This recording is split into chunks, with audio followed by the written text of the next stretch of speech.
I'm going to explain how we are all one through energy. There's a universal life force that every damn culture in the world has talked about. Have you heard?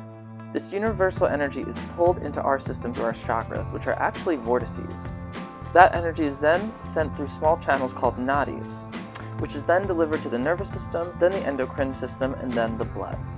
Your chakras literally be like, you're literally made up of energy whirlpools. And thus we dance in the washing machine of consciousness.